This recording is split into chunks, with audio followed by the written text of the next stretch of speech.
Hello and welcome back to ISpeakSpokeSpoken. My name is James, a native English speaker and an English teacher, and today we're going to be learning a bit about the verb to be in English and some of the forms that this verb takes.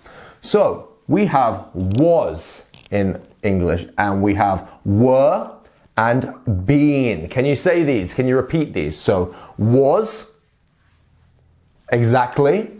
Were, perfect. And then last but definitely not least, been. Fabulous, yes. So these are three different forms that the verb to be takes, and they are in the past and they are also sometimes in some phrases that we use that we will get onto a little bit later. And yes, so there are a couple of different ways that we can tell how to use this, and the way that we do it is through what we're talking about. And a lot of this in language is this. You have to think about what you mean by that. And there are some fine distinguishments between one thing that you might say and another thing that you might say.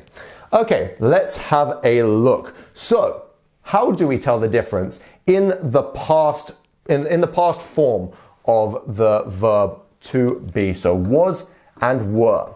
So, was is used when you're using the first and the third person singular of a verb. So we might, like the first and the third person singular, and then we might say, I was. You were. Yes, because that isn't the first and the third singular there. So you were. He, she, it. And that's the third person singular. So we say he, she, or it was. And then we would say we and were. And then they were. There we go. Nice one. So we use was just with the first and the third person singular, and then for the rest of them we use were. And that's an important one to remember because it's quite easy to accidentally say I were or you was, and this is not correct English. As much as people would understand what you're saying, it is good to be able to pronounce that and say that properly, because we all want to be able to speak proper English, right? Okay, let's move on. So examples of was here. Let's look. I was at the store yesterday. So, I is who we're talking about here. So, I was at the store yesterday. Next up, she. Is this the first or third person singular? This is the third person singular, right? So, she was happy to see her friend. Lovely. Can you say the word friend? Because just so you know, throughout the video, we have red words that are the good words to practice because they are words that are often mispronounced when people are speaking in English. So if you want to practice those would be good. So if you can say friend, friend. Good job. And also, if you go up to the right top-hand corner of the video and then click the link, you can go over and get all of the things that you can see behind me in this video. And you can also go and do a test and let us know how you do in the comments. And you can also go down in the description and click the link and get all the same things. So don't worry if you miss it when it's up there. Nice, let's move on. So, it was raining last night. Which one is it? First or third person singular? It is it. So it's the third person singular. He, she, or it. Third person singular. And I is the first person. And now we have some examples of were. So remember here we have you, they, and we. All are not, they are not the first and the third person singular there. So we have you were the first to arrive. Remember that one. So you were the first to arrive. They were excited about the trip. And if you want to try and say these words, excited, excited, excited. Good job. About the trip. trip. Make sure you get that at the end. Trip. Yes, nice one. And then last but definitely not least, we were watching a movie when you called. So, how do we say this one? Movie. Ooh-ee, movie. Amazing. Very good job. Okay, now let's move on to been. So, been is often used with the perfect tenses. So the present perfect, the past perfect, the future perfect, and we have this alongside the auxiliary verb like have, has, or had, depending on which person you're talking about and also which perfect tense you're in, whether you're in the present or the past. And here we would say something like, I have been to Paris twice. So you don't want to say this without the have because it will sound weird. You don't want to say, I've been to Paris twice. This sounds, you're missing the point of, you're missing the verb which is telling us when this is happening and how that relates to now. But if you say, I have been to Paris twice, this makes much more sense. You are talking about that relationship from the past to now and how that experience has happened. So, I have been to Paris twice. Good job. She had been working there before she moved. So, she had been. So, here it's she. So, we have the had, auxiliary verb here. And then we have been straight after that. Lovely.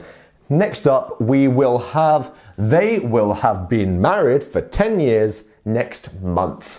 So they will have been. Yeah. So try to remember that been and have, because the have needs to be with been, but you can't say they will have married for 10 years next month. So they both need each other. They need to lean on each other there. So try and remember both because they will sound weird without each other. And next up, we have another difference between was and were. And this one's quite an interesting one because it's one that even native speakers mix up quite a lot, you know? Like, it's not, just because there's a rule in grammar doesn't mean that native speakers are necessarily always using those rules. So you might hear people using these quite interchangeably sometimes. But I'm going to explain to you the rules and then learn the rules before you break the rules. And so make sure that you know how to do this, but just know that people are going to be using these rules towards you, and if you want to use them interchangeably, just know them first. Nice one. So if I was and if I were, the difference is that if I was focuses on something that is solid. It's something that is real. It's a real situation. If I were focuses on a hypothetical situation, something that isn't necessarily real or is kind of close to reality, but it's not. So let's have a look. So if I was, it's an indicative mood. So use if I was when referring to a situation that is possible or real. If I was too harsh in my feedback, I apologize. Can you try and pronounce this word? Apologize. It means to be sorry for something. So if I was too harsh in my feedback, I apologize. And this could be a real situation here. So if I was, like, this is something that this person is saying, there's a big possibility that if they're saying that they were too harsh in their feedback. Otherwise, they wouldn't be apologizing about that. So there's a huge possibility. And you need to know it's not 100%, but it's a possibility or it's real. So make sure you know that it doesn't always have to be something that 100% happened. Next up, we have if I was late to the meeting yesterday, it's because my car broke down. Lovely. So if you can try and say these words. If I was late. All right. Broke. Perfect. And down. Amazing. So this is a situation that is very close to reality. It's likely if this person is saying that if I was late, then it's likely that they were late. So if I was late to the meeting yesterday, it's because my car broke down. So just try and remember that. And next up, remember that if I were focuses on a hypothetical situation, something that isn't real at all. So if you look, so it is, if I were the president, I would focus more on environmental policies. So at the time of speaking, the person isn't the president. So you wouldn't be able, you're talking about something that isn't real. So you wouldn't say, if I was the president. You're saying, if I were the president. This is an idea, an imagination. You're speculating on something that might happen if you were something. So if I were the president, I would focus more on the environment, on environmental policies. Can you say environmental? Very good, very good. All right, lovely. So next up, it says here, so if I were able to fly, I'd visit every country in the world. I think I would too. I think I would too. What do you think? Would you visit every country? Can you say able? Able. Very good, very good. And if you can see here, I can't fly, unfortunately. So I'm going to use were. I'm not going to say if I was able to fly, because I can't, and I wasn't able to fly in the past at all. But if I were able to fly. Okay, so here are some common mistakes that people make when using these words here. So if you look at these, so if people mix up was and were quite a lot. An incorrect one is I were at the party last night. Can you tell us what is wrong in that sentence there? Did you see this? The same as us? We do not but I with were, right? We but I with was. We but I, he, she, and it with was. So it should be, I was at the party last night. And that's the correct one. So that is what is incorrect. And as you can see, you're right. So was is for singular subjects, except you, and were is for the plural.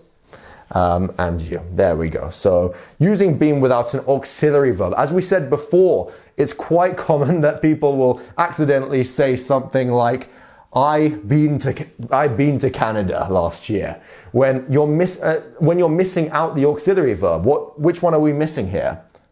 We're missing have, right? I have been to Canada last year. And you need that have to show us when in time that was and kind of how that relates to now. Amazing. I hope you enjoyed the video. I hope that you can now use was, were, been in English properly. If you can't, go back to the start of the video and you can watch through it again. And also you can just practice and practice and practice. And before you know it, you'll be a professional. So I hope you liked the video. Please like, comment, and subscribe. I've been James. We've been ISpeakSpokeSpoken, and joyfully